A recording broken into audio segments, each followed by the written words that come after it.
할렐루야.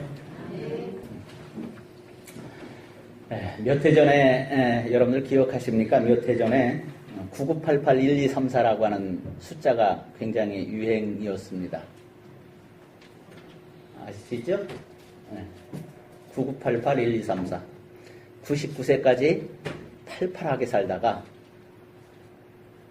하루 이틀 앓고 3일째 돌아가시는 것을 99881234라고 그렇게 이야기를 했습니다. 맞죠?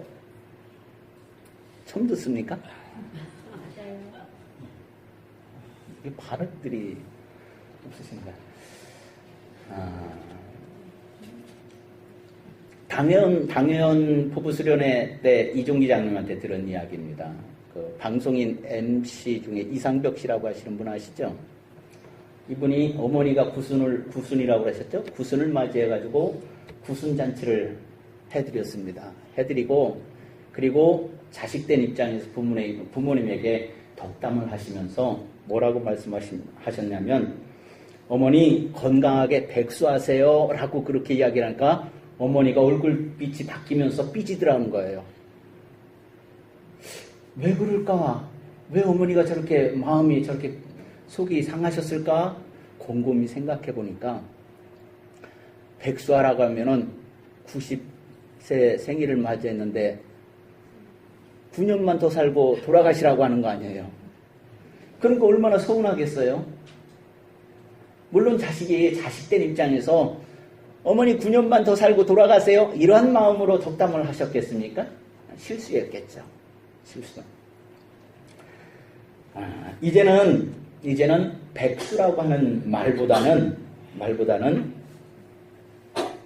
이제는 천수를 누리세요 라고 하는 덕담을 해야 될 때입니다. 천수가 몇 살인지 아십니까? 120세입니다. 120세를 천수라고 하는데, 어머니에게 백수가 아니라 천수를 누리세요 하면은 아이고 30년을 더 살으셔야 되니까 에이 뭘 그렇게까지 라고 그렇게 흡족해 하셨을 텐데, 백수만 하세요라고 하니까 그게 서운했단 말입니다. 이제는 덕담을 바꿉시다. 우리 권사님들에게 덕담 바꾸시기 바랍니다. 천수하시기 바랍니다. 아멘. 예, 우리 다 같이 옆 사람에게 축복하면서 축복의 인사를 나눕시다. 옆 사람 잡았어요? 예, 아주 귀한 축복의 인사인데, 우리 장로님은 그 어머니 손 꼭 잡으시고요. 어머니 손 꼭 잡으시고, 예. 예, 옆 사람 손 꼭 잡으시고요. 축복의 인사 함께 나누시기 바랍니다. 천수를 누리시기 바랍니다.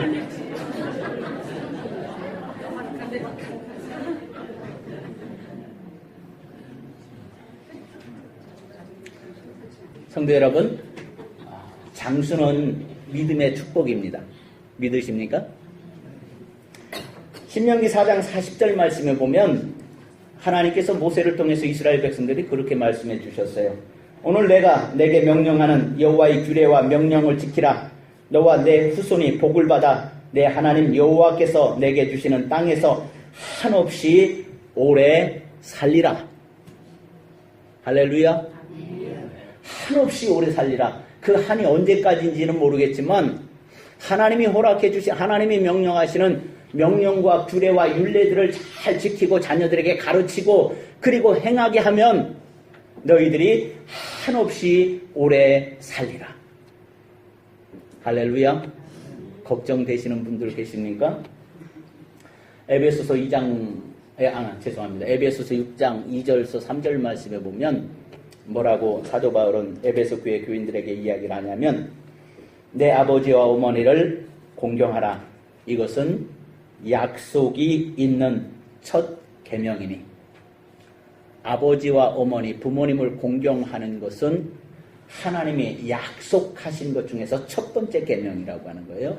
첫 계명이니 이로써 내가 잘되고 장수하리라. 할렐루야. 잘되고 장수한다는데 왜 부모님들을 안 섬기려고 합니까? 당연히 부모님을 섬겨야죠. 그죠? 할렐루야.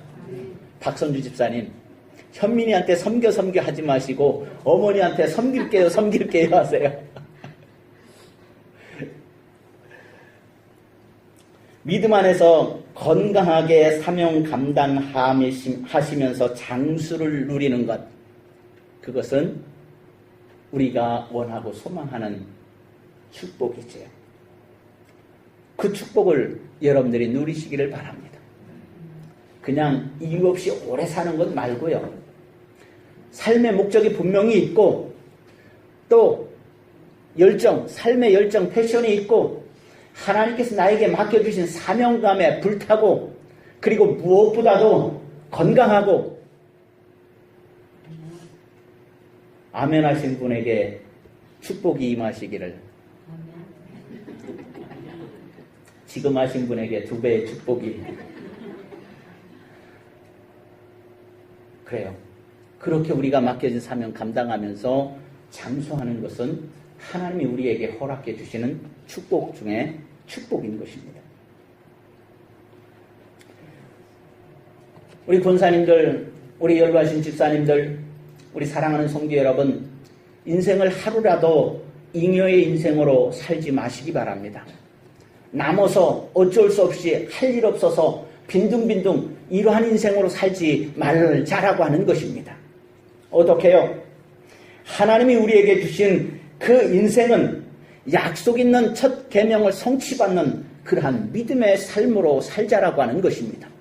내게 사명이 있고 하나님께서 나에게 주신 그 사명을 내가 깨닫고 그 사명을 내가 감당하면서 주님 앞에 충성하는 삶을 살아가면 하나님께서 우리에게 약속하신 복을 허락해 주신다라고요. 할렐루야. 믿기시면 크게 아멘. 안 믿기시면 그래도 아멘.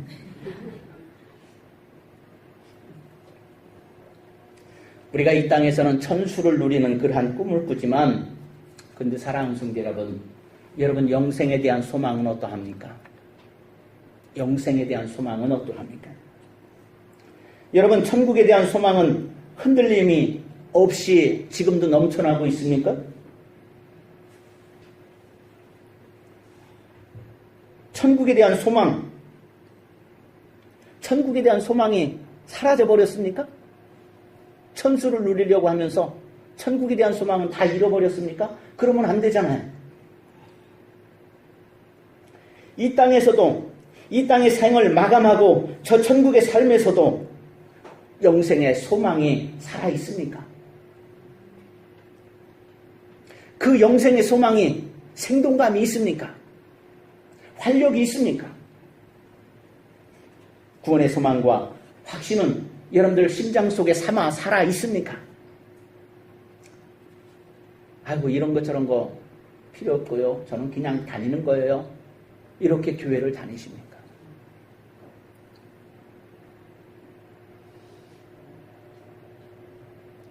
언제 우리가 백수를 꿈꿔봤습니까? 언제부터 우리가 백수를 꿈꿨습니까? 백수가 언제부터 우리가 서운해졌습니까? 이제 언제부터 우리가 천수를 우리가 이야기할 때가 되어졌습니까? 불과 몇 년 사이였습니다. 불과 몇 년 사이. 몇 년 전에만 해도 장례식장에 조문을 가서 80이 넘어서 90 가까이 살면 그래도 부모님 잘 모셨네 라고 하면서 상주들을 축하해 줬습니다. 90세를 넘겼으면 그냥 상주들하고 재미있게 웃으면서 장례를 치러도 흠이 되지 않았습니다. 그런데 지금은 이제는 장례식장 가면 대부분이 다 90을 넘겨서 사신다라고 하는 거예요. 그렇기 때문에 우리가 천수를 꿈꾼다라고 하는 것이 그냥 꿈이 아니다라고 하는 거예요. 꿈이 아니라고요. 우리가 인생을 천수를 꿈꾸면서 그 120년의 인생을 살아가면서 내가 이 땅에 살아가면서 천국에 대한 꿈을 이 땅에서 한 번도 누려보지 못한다라고 한다면 너무 억울하잖아요. 하나님께서 우리에게 120년의 인생을 주시면서 너 이 땅에 살아가면서 천국을 연습해봐라. 천국을 살아봐라. 천국을 만들어봐라. 천국을 느껴봐라. 기회를 주고 또 주고 또 주고 가정을 통해서 기회를 주고 부부를 통해서 기회를 주고, 부모님을 통해서 기회를 주고, 형제들을 통해서 기회를 주고, 이웃들을 통해서 기회를 주고, 교회를 통해서 기회를 주고, 성도들을 통해서 기회를 주었는데도 불구하고 120년의 인생 동안에 천국의 기쁨을 내가 하나도 맛보지 못하고 이 인생 짜증나고 괴롭고 한스럽고 눈물나고 서럽고 불평만 나오는 그러한 인생을 살았다라고 한다면 나 천국에 갈 수 있는 자격이 있을까요? 120년이라고 하는 천수의 인생을 우리에게 주셨다라고 한다면 나 하나님 앞에 가서 하나님, 내가 120년의 인생을 살면서 내가 주님과 함께 천국을 만들고 그 천국 안에서 영생의 삶을 만들어 왔습니다 라고 하나님 앞에 고백할 수 있어야 되지 않겠습니까? 물론 하나님께서 그것을 물어볼지는 모르겠습니다만,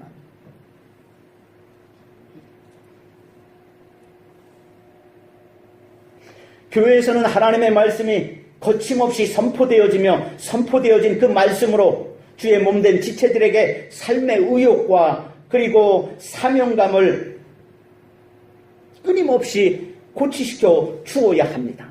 그것이 하나님의 말씀의 선포 이유입니다.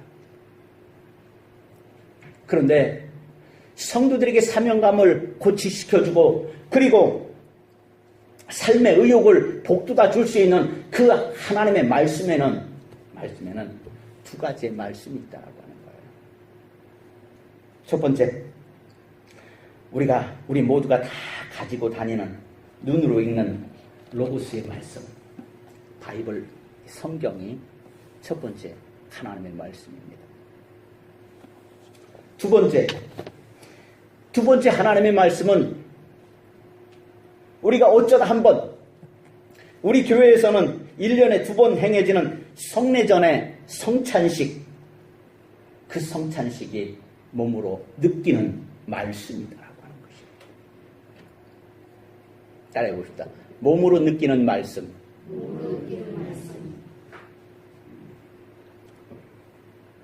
우리 교회 1년에 2번 하잖아요. 성찬식. 1년에 2번 하는데 그나마 하필 그 성찬식 날 결석해버리면 1년에 한 번, 혹 잘못하면은 1년에 성찬식을 한 번도 참여하지 못하는 그러한 성도들이 생길 수 있다라고 하는 것입니다. 이건 서글픈 일입니다. 하나님의 말씀에 대해서 몸으로 느끼는 하나님의 말씀에 대해서 우리는 너무나도 소홀히 여긴다라고 하는 것입니다. 정말로 나는 성찬식에 대해서 소홀함을 여기고 있지는 않습니까? 교회에서 성찬식이 있습니다라고 그렇게 공고가 되어지면 여러분들은 성찬식을 맞이하기 위해서입니까?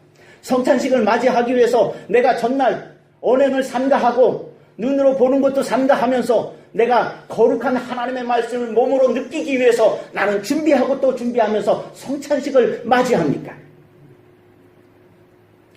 눈으로 읽는 말씀과 몸으로 느끼는 말씀은 우리가 골고루 접해야 하는데 우리는 너무나도 편향된 것 같다라고 하는 느낌이 들지는 않습니까? 성찬식은요, 결코 행사가 아닙니다. 성찬식은 결코 절기가 되어서도 안 됩니다. 성찬식에는 반드시 하나님의 말씀이 느껴져야 됩니다. 그래서 성찬식에는요, 여러 가지 방법들이 있지만 앉아서 성찬을 받는 그러한 방법도 있고요. 서서 성찬을 받는 그러한 방법도 있고요. 때로는 앞으로 나와서 성찬을 받는 방법들이 있습니다. 우리 교회는 어떻게 행하셨습니까? 성찬식을 통해서 하나님의 말씀을 가장 잘 느끼는 방법은 그래요. 예수님처럼 소수의 무리가 모여서 떡과 포도주를 함께 나누는 것입니다. 그리고 예수님의 살과 피를 기념하는 것입니다. 그것이 가장 좋은 방법입니다. 교회가요, 100명만 넘어가기 시작해도 성찬식이 행사가 되어집니다. 절기, 행사로 자꾸 치우쳐버립니다. 그래서 성찬식을 준비하면서 성찬식에 참여하면서 은혜를 받기보다는 성찬식의 행사에 더 심혈을 기울이게 된다라고 하는 거예요.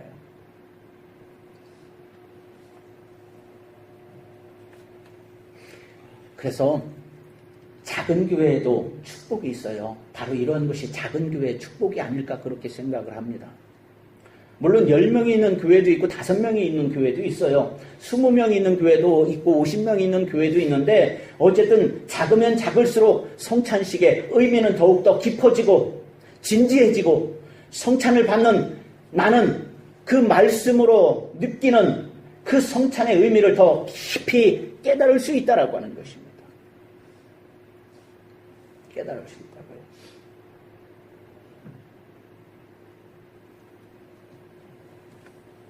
그래서 성찬식은 작은 교회이면 성찬식을 더 많이 거행합니다. 더 많이 거행해야 돼요. 기회가 있으니까요. 기회가 있으니까요. 듣는 말씀은 언제든지 들을 수 있잖아요. 어디서든지 들을 수 있잖아요. 인터넷에도 볼 수 있잖아요. 핸드폰으로도 들을 수 있잖아요.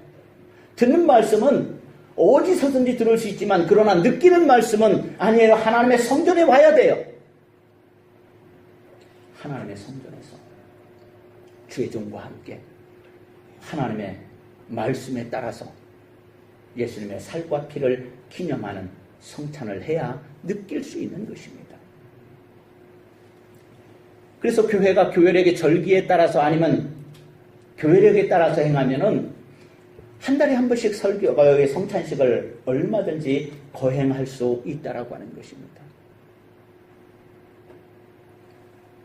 우리가 이렇게 몸으로 느끼는 말씀은 그리스도인들이 예수님의 지체가 되어 살아가는데 필수적인 과정으로서 주님과 연결된 자신의 정체성을 확인시켜주는 그러한 수단이 바로 성찬식입니다. 그리스도인으로서의 정체성을 확인할 수 있는 가장 좋은 방법입니다. 성찬식은 예수님께서 제자들과 함께 유월절 만찬을 지키시면서 제정하신 것입니다. 이때 예수님은 제자들이 지킨 유월절이 기념하는 것, 그러니까 이스라엘 백성들의 유월절, 예수님과 제자들이 함께 지켰던 그 유월절이 의미하는 것이 무엇입니까? 출애굽기 12장에 보면 이렇게 쭉 기록하고 있어요. 출애굽 당시에 마지막 10번째 재앙, 죽음의 재앙이 다가왔을 때 하나님께서 모세를 통해서 이스라엘 백성들에게 말씀합니다. 너희는 어린 양을 잡아서, 흠없는 어린 양을 잡아서 그 피를 문설주와 대문 앞에 문설주와 그리고 인방에 들어가는 방에 그 어린 양의 피를 바르고, 그리고 그 양을 잡아서 날 것으로나 아니면 삶아서는 먹지 말고 반드시 불에 구워서 먹을 것이며, 또 내장과 기타 여러 가지 부속들도 다 불에 구워서 먹을 것이며, 누룩이 없는 무교병을 먹을 것이고, 허리를 띠고 신발을 신고 이제 곧 출애굽의 출발을 알리는 음성이 들리면 바로 출발할 수 있는 준비를 하라고 하는 것입니다. 그것을 지키는 것이 유월절이라고요.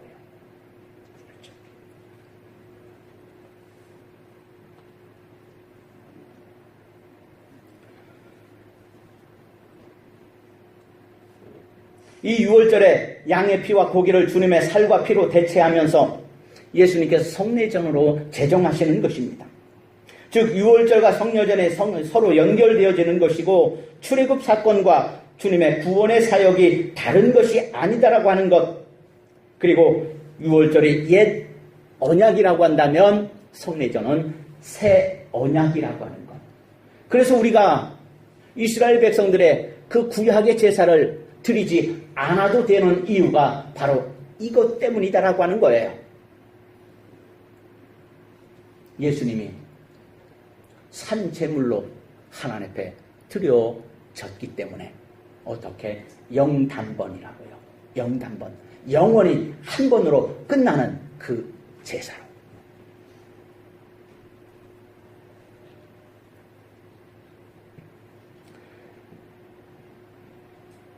옛 언약에 신실했던 이스라엘 백성들, 즉 유월절을 잘 지키라고 명령했을 때 그 말씀에 따라서 유월절을 참신하게 잘 지켰던 이스라엘 백성들이 사망의 재앙으로부터 구원을 받고 출애굽을 하여 가나안을 향해서 진군할 수 있었던 것처럼 하나님께서는 우리에게 주신 새 언약에 신실하게 살아가는 성도들을 하나님께서는 축복하시겠다라고 하는 말씀인 것입니다. 예수님과 제자들은 누가복음 22장에서 예루살렘에 입성하시고 그리고 유월절을 맞이하게 되어지는데 주님은 제자들에게 이렇게 말씀하십니다. 누가복음 22장 12절 오늘 본 말씀이죠. 이르시되 내가 고난을 받기 전에 너희와 함께 이 유월절을 먹기를 원하였노라. 이 유월절을 먹기를 원하였노라. 그냥 어떻게 하다가 그냥 먹은 것이 아니라 예수님은 제자들과 함께 이 유월절을 간절히 소망했다라고 하는 거예요. 같이 먹어야 된다고요. 원하고 또 원했다라고요. 왜요? 왜? 우리가 잘 알듯이 예수님에게는 귀한 사명이 있기 때문에 이 유월절을 통해서 무엇으로 이제 예수님 시대로 넘어가면서 성만찬을 제정하기 위해서요. 그리고 예수님은 그 마음에 이러한 내용을 담고 있습니다. 16절에 내가 너희에게 이르노니 이 유월절이 하나님의 나라에서 이루기까지 다시 먹지 아니하리라 하시고, 즉 이제는 하나님 나라에 이르기 전까지는 이 유월절을 다시는 행하지 않을 것이다라고 그렇게 주님은 말씀하고 계신 것입니다. 예수님이 제자들과 함께 행하셨던 그 성찬의 모양이 바로 우리가 지키는 성례전 성찬식인 것입니다. 우리가 성찬식을 이렇게 보면 누가복음 오늘 본 말씀에 보면 마태복음이나 마가복음과는 좀 다른 부분이 나와요. 우리가 성찬식 거행하면 떡과 포도주 중에서 무엇부터 나누던가요? 박 집사님. 떡과 포도주 둘 중에 무엇을 먼저 먹었나요? 떡. 확실합니까? 우리 박경희 군사님 머리가 이뻐지셨습니다. 떡과 포도 중에서 무엇을 먼저 먹었습니까? 확실합니까? 정말이죠? 근데 오늘 말씀에 보면 우리는 떡과 포도 중에서 떡을 먹고 그 다음에 포도주를 마셨는데 오늘 예수님은 성찬식에서 보면 마태복음이나 마가복음하고는 다르게 예수님은 먼저 잔을 드셨다라고 그렇게 말씀하고 있어요. 먼저 잔을 드셨다고요. 그리고 떡을 먹고 그리고 또 다시 포도주를 마셨다고요. 우리 성찬식 어떻게 해야 될까요? 포도주를 먼저 한 잔 거나하게 다 먹은 다음에 그리고 떡을 배부르게 먹은 다음에 다시 입가심으로 포도주를 먹어야 될까요? 예, 마태복음, 마가복음, 그리고 누가복음에서 이런 상이한 차이가 나타나는 것은 이렇게 학자들은 그렇게 이야기를 합니다. 누가복음에서 포도주를 한 잔 더 마신 것은 이스라엘 백성들의 식사의 예절하고 상관이 있다라고 그렇게 이야기를 합니다. 이스라엘 백성들, 유대인들은 식사를 할 때 식사를 하면서 함께 하는 잔이 포도주 4잔을 마신다라고 그렇게 이야기를 해요. 몇 잔? 4잔. 4잔을 마시는데 첫 번째 잔은 가장이 포도주를 따라가지고 그것을 하나님을 향해서 높이 들고 축사를 합니다. 가정을 축복을 합니다. 그런 다음에 가장이 먼저 마시고 그리고 가족들이 나누어 마시는 잔이라고 합니다. 세 번째 잔은 서로가 축복하면서 우리가 흔히 이야기하는 건배사를 하고 건배를 하고 하면서 잔을 마시는 거예요. 술 먹듯이 먹는 게 아니라 빵 먹으면서 음료를 마시는 것이라고 하는 이야기예요. 그리고 마지막 잔을 함께 또 식사를 하면서 마셨다라고 하는 거예요. 물론 그 전에는 같이 더 마실 수도 있고 덜 마실 수도 있겠지만 가족이 함께 공통적으로 함께 가는 잔은 4잔이라고 그렇게 이야기를 한다라고 하는 것입니다. 이스라엘 백성들의, 유대인들의 식사 예절이 하나라고 하는 것이죠.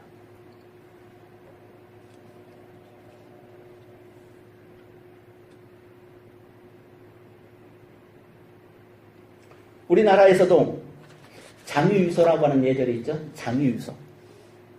장유유서. 있죠? 네, 있죠. 장유유서.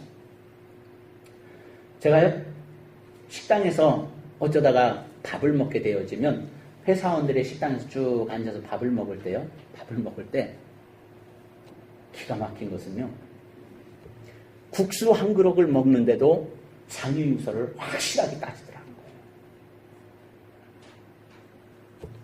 상무님이 먼저 들고 아니면 전무님이 먼저 들고 상무님이 들고 그 다음에 과장님이 들고 그 다음에 대리가 들고 마지막에 막내가 수저를 들더라는 거예요. 그 모습을 제가 보면서 와, 요즘엔 저렇게 군기가 센가?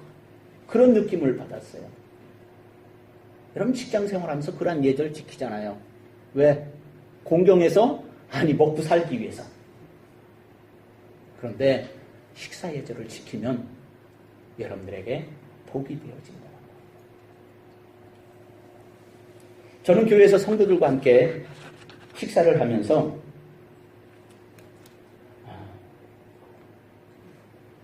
장로님 어디 가셨어요? 원로 장로님, 김 장로님, 김학순 장로님과 함께 식사를 하면은요, 꼭 이 예절을 지키는 것을 봅니다.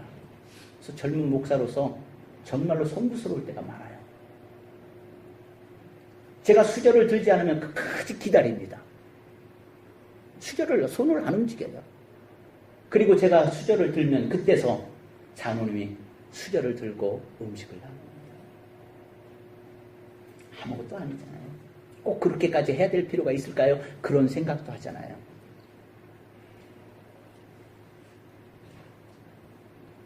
여러분들도 한번 식사 예절을 생각해 보시기 바랍니다. 가정에서 할머니, 아버지, 나, 아들 4대가 함께 밥을 먹는데 손자들 배고프다고 할아버지, 할머니가 그냥 멀쩡히 계신데 먼저 손자들, 애기들 배고프다고 난리친다고 먼저 입에다 밥을 떠넣어주고 그러는 것은 아닌지요. 우리는 그런 예절도 한 번쯤은 생각해 볼 필요가 있다라고 하는 거예요. 왜 그렇게 지켜야 하는지. 예수님도 그 예절을 지키셨잖아요. 당신이 먼저 포도주를 드시고 그 포도주를 제자들에게 함께 나누시고 떡을 나누시며 떡을 축사하시고 제자들과 함께 나누시고 그러한 모습을 순서가 있다라고 하는 것이죠. 한번 오늘 점심때 식사하시면서 장유유서를 한번 따져보시기를 바랍니다. 아마 나이 드신 분들하고는 안 앉고 나이 어린 사람들하고만 앉으려고 하는 그러한 기이한 현상들이 나타나지 않을까.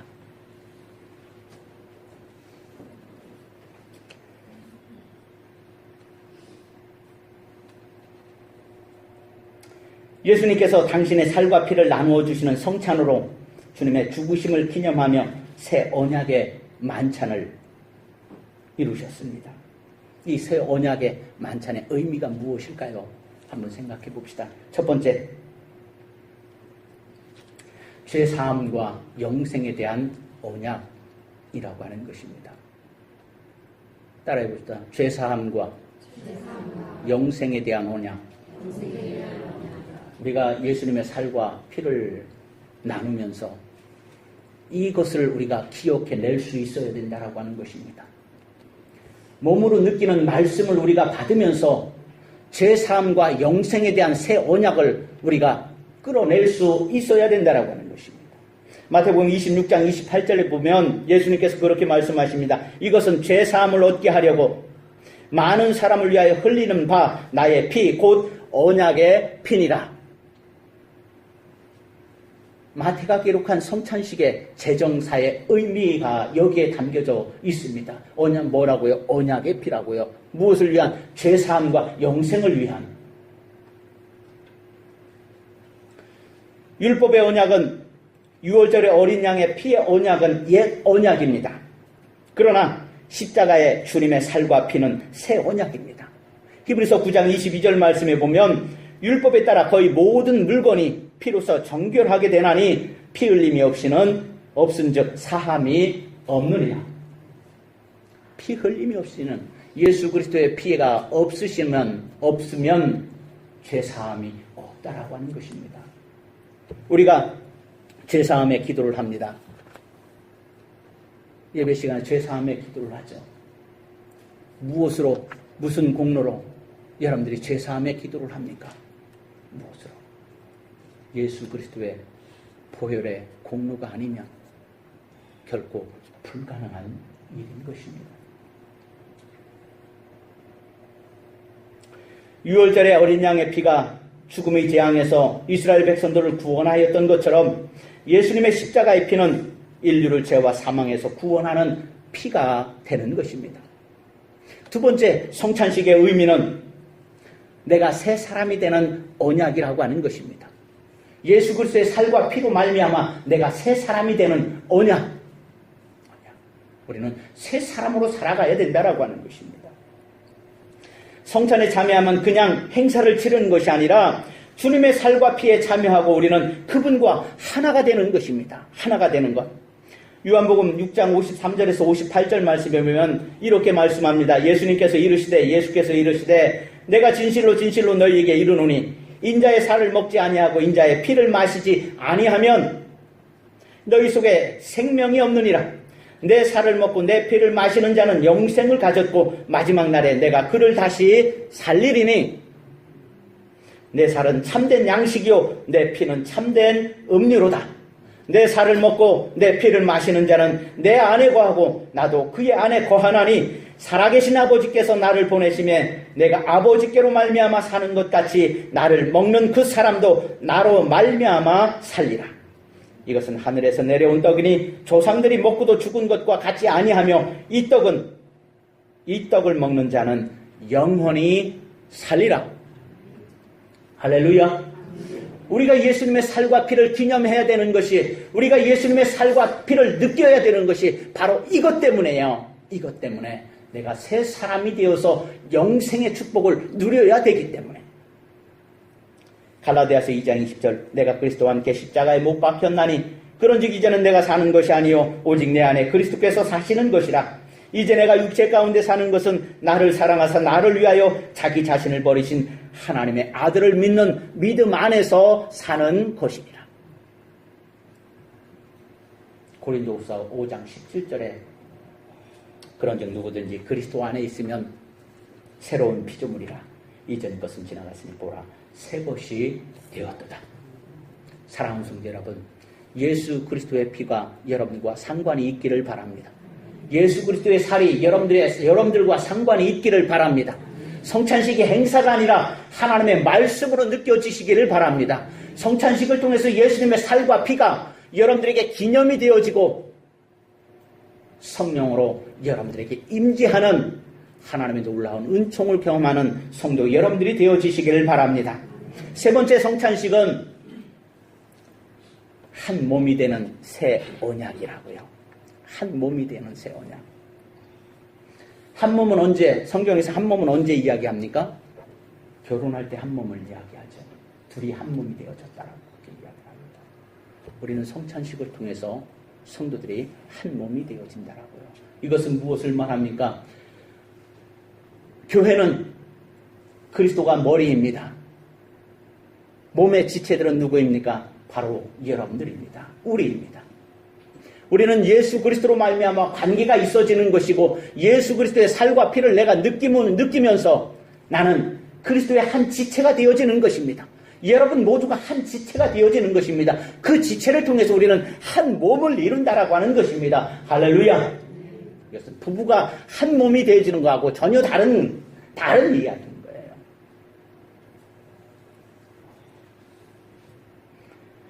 우리가 모여서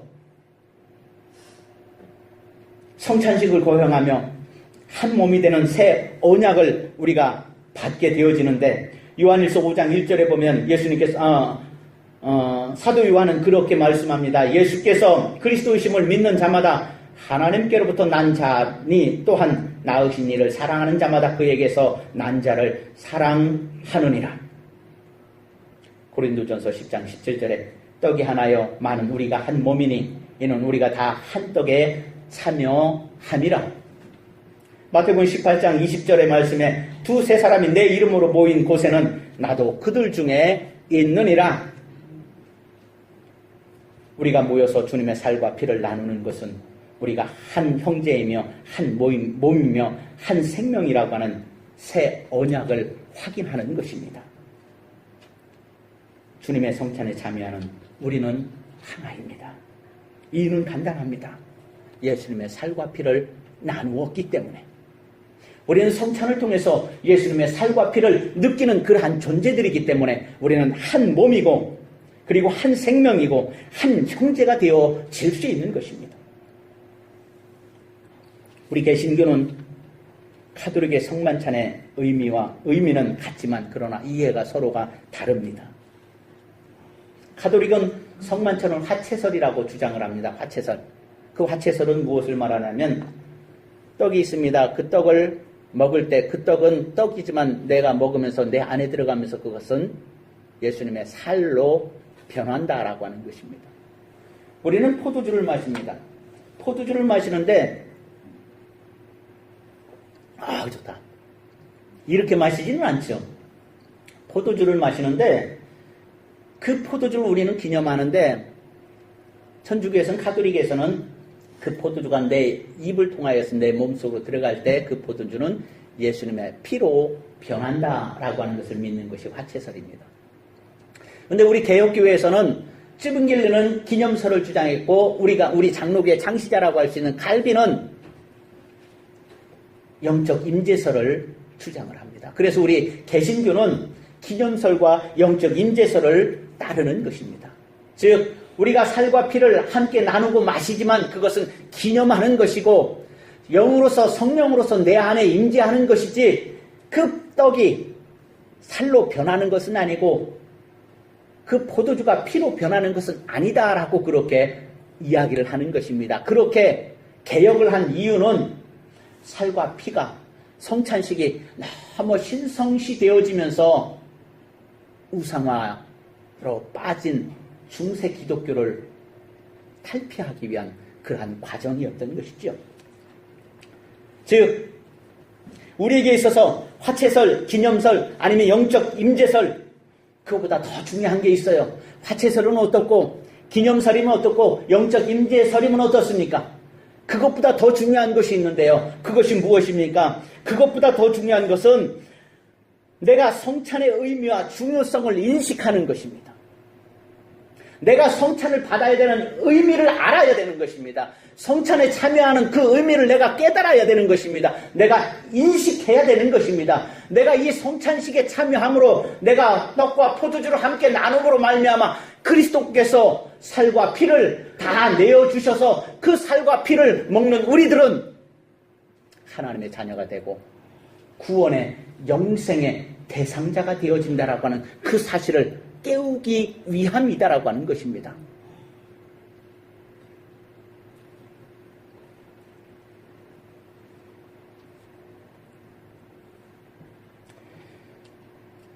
우리는 몸으로 느끼는 말씀에 대해서 너무 소홀함은 없는지 돌아봐야 됩니다. 원래 기독교의 예배도 매주일 성찬식을 거행하는 그러한 예배도 있습니다. 예배도 있는데 우리는 매주일 성찬식을 거행하는 예배가 아니라 정해진 때에 성찬식을 거행하는 그 예배 순서를 따르기 때문에 우리는 성찬식을 늘 거행하지 않는 것뿐입니다. 우리 기독교인들이 잘못 알고 있는 것은 개신교는 설교 중심이고 가톨릭은 예전 중심이라고 하는데 그것은 맞기도 하고 또 틀리기도 한 것입니다. 우리는 설교는 듣는 말씀으로 성찬은 느끼는 말씀으로 인정해야 된다라고 하는 것입니다. 즉 설교를 통해서 십자가의 피로서 구원을 깨닫고 소망을 가지는 것이고 성찬을 통해서 십자가에 드려진 살과 피를 기억해내는 것이기 때문에 우리는 성찬을 잊어서는 안 된다라고 하는 것입니다. 할 수 있으면 가능하다면 자주 해야 되는 것입니다. 늘 우리가 설교를 듣는 것처럼요. 그래서 우리 자신을 늘 점검해야 합니다. 내 스스로에게 질문해 봅시다. 나는 죄와 사망의 법에서 해방되어졌습니까? 나는 구원의 확신과 천국의 소망이 있습니까? 주님과 함께 동행하고 있습니까? 나는 그리스도의 몸된 교회의 일원임을 확신하고 있습니까? 우리 초원교회 공동체 일원임을 자부하고 있습니까? 주님의 살과 피로 맺어진 새 언약이 지금도 계속해서 진행 중에 있습니까? 그리스도의 몸된 교회의 지체로서 한 마음을 가지고 합력하여 선을 이루어가는 삶을 살아가시기를 바랍니다. 주님의 마음을 여러분들 가슴 속에 품고 살아가시기를 바랍니다. 새 언약을 통해서 맺어진 한 형제임을 알고 아껴주고 섬기며 함께 더불어 살아가시길 바랍니다. 이것이 성찬을 통해서 우리가 느껴야 되는 새 언약의 말씀인 것입니다.